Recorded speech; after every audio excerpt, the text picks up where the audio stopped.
Chapter 8, Simplify. Start with zero. In February 1998, Perry Hartman left the 4-story brick building at 2nd and Pike in Seattle, Washington that served as Amazon's headquarters for a meeting with Jeff Bezos and Shel Kaplan, Amazon's first employee and the head of software development. He walked a block or so to a microbrewery located at the famed Pike Place Market to talk with them over lunch. Bezos had called a meeting because he'd been thinking a lot about the checkout process on his fast-growing e-commerce site, which at the time was riddled with friction. To place an order, customers had to go through a long series of steps, as was typical of online ordering at the time. There was a page to type in your name, click. A page to type in the first line of your address, click. City, zip code, type of credit card number, expiration date. Adding a billing address was several more steps with several pages. Click, click, click. Shipping address, more clicks. There was no autofill function at the time, which meant it could take several minutes or more to complete a purchase. At one point in the meal, Bezos said, we need something to make the ordering system frictionless. We need to make it so the customer can order products with the least amount of effort. They should be able to click on one thing and it's done. Recalling the experience, Hartman says his marching orders were clear. The goal was to make it easier. Bezos recognized that the more steps there were, the more time they, the customer, had to change their mind. If you could get the user to buy it with one click, they are more likely to make the purchase.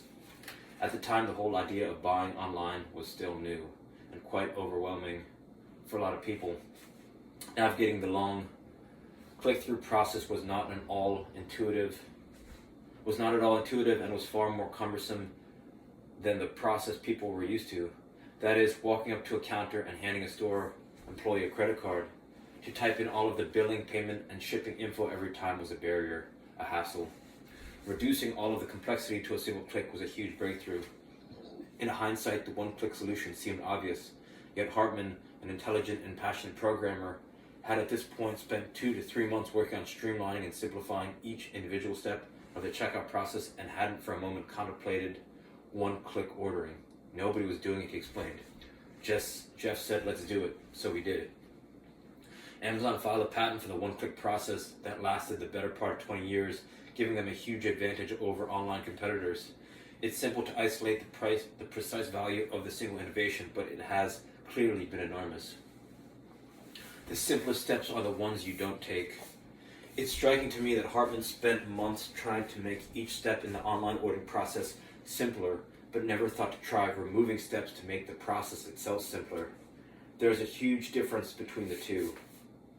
No matter how simple the steps, it's still easier to take no step. When my son was 12, he set a goal to become an Eagle Scout before he turned 14. It was a stretch goal by any measure, but we tackled it together, making memories as we went. Just before he turned 14, he began his final Eagle project, which involved working with a team of 40 people to rebuild a 180-foot long fence that had been destroyed in the California fires the year before. Now all that remained was to finish a report about the project. It didn't seem like much, but after almost 2 years of non-stop Scouts work, this one project seemed to expand in our minds until it became easier to put it off. We got an early start on the project. In fact, by the time we lost momentum, we were already about halfway through. But sometimes the second half of a project seems much more daunting than the first. We couldn't stop thinking of all the extras that might make the report even better. An opening essay full of vivid and precise details, dozens of photos, professional-grade graphics. It didn't help that we had seen extravagant projects that other Scouts had spent hundreds of hours on, or in most cases that their parents had spent hundreds of hours on, which further raised the bar for the amount of effort we thought we needed to exert to get this done. So the project stalled. Whenever we thought about picking it back up again, we felt overwhelmed. Days started to slip by with no progress being made. After a couple of weeks of this, I happened to be researching process simplification in complex organizations. Suddenly, I could see it. We were making this process so much more complicated than it had to be by adding so many steps. Even if just mentally, we were making it harder for ourselves to take any steps at all. So we took a step back and asked, what are the minimum steps required to complete this? We didn't need to create a special wooden binder to put the report in. We didn't have to include every single photo we had taken. We didn't need to write up a paragraph-length descriptions for each of the photos or design a fancy cover for the report. The opening essay didn't have to be a magnum opus. Here is our pared-down list of truly essential steps. Type up 20 phrases or quotes. Print them up, cut them out, stick them on. Print up something for the cover. Put in 3-section dividers. Write and print a 3-page essay answering exactly and only the questions asked. Drive it into the scout's office and drop it off. Done. This important project for my son went from stall to complete in a fraction of the time because we outlined and then completed the minimum number of steps. He became an Eagle Scout a week before he turned 14. This concept, of course, is not unique to Eagle Scouts projects. Universally, the single question that can save you untold headaches and get you moving on priority projects that seem overwhelmingly hard or complex is as follows. What are the minimum steps required for completion? To be clear, identifying the minimum number of steps is not the same as phoning it in or producing something you are not proud of. Unnecessary steps are just that, unnecessary. Eliminating them allows you to channel all your energy toward getting the important project done. In just about every realm, completion is indefinitely better than adding superfluous steps that don't add value. And completion is something to be proud of. In order to succeed at something, you have to get it done. Not everything needs the extra mile. My best friend growing up consistently put in fewer hours of work than me but got better grades. His secret? When the teacher asked him to do something, he did what was asked and nothing more. That's it. I would go deep. I'd read beyond what I was asked to do, research more than was needed. I could get so busy going the second mile, I wouldn't get the first mile done. Going the extra mile in ways that are essential is one thing. A surgeon taking the extra step to prevent an infection at the site of an incision, for example.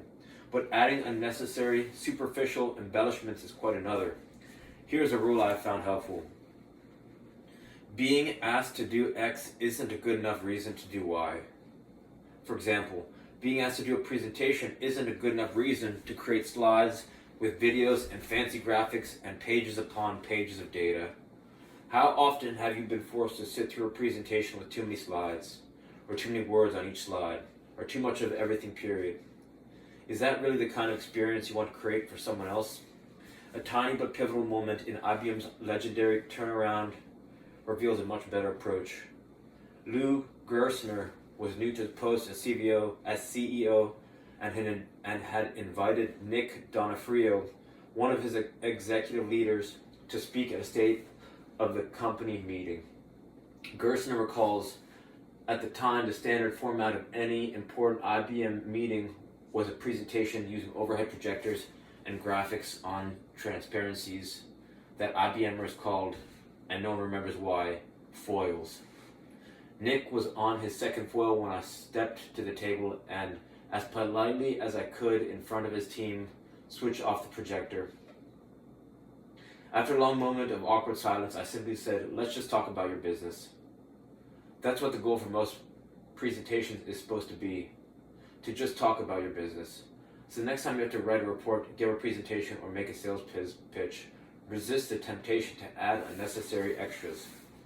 They aren't just a distraction for you, they're also a distraction for your audience.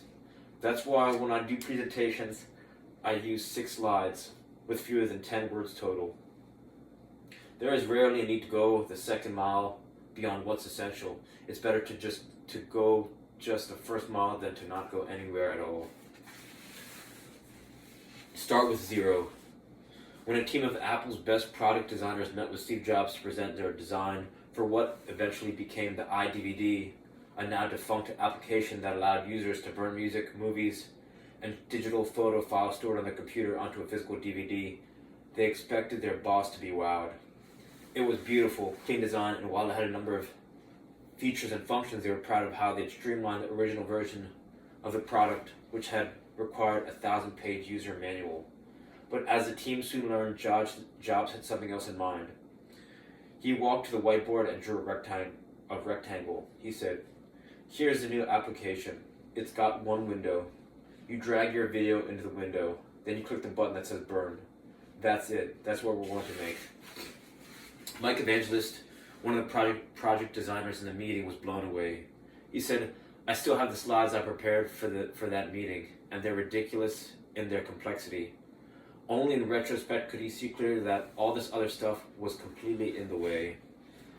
Evangelist told me that his biggest aha was that he and his team had been looking at their process the wrong way. They had started with an immensely complicated product and attempted to pare it down, but Jobs came at it from the opposite angle. He started at zero and tried to figure out the absolute minimum number of steps required to achieve the desired outcome. We've become so accustomed to the complexity of all the processes in our lives, we rarely stop to question it. For example, while writing this book, I launched a podcast.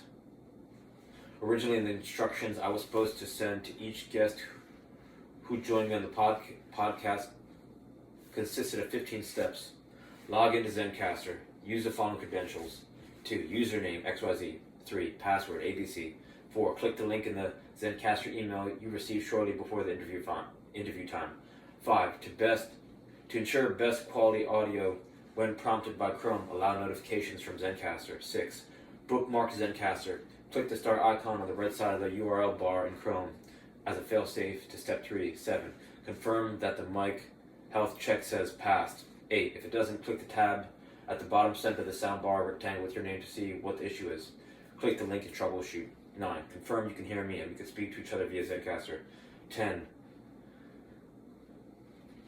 Click the Zoom link I emailed to you. It should be in the calendar invite. 11. Once it lets you into the Zoom video, immediately mute the Zoom microphone. 12. Enable video on Zoom. 13. Once I hit recording on both Zencastr and Zoom, confirm that you can see the recording icons on both and perform a clap test with me.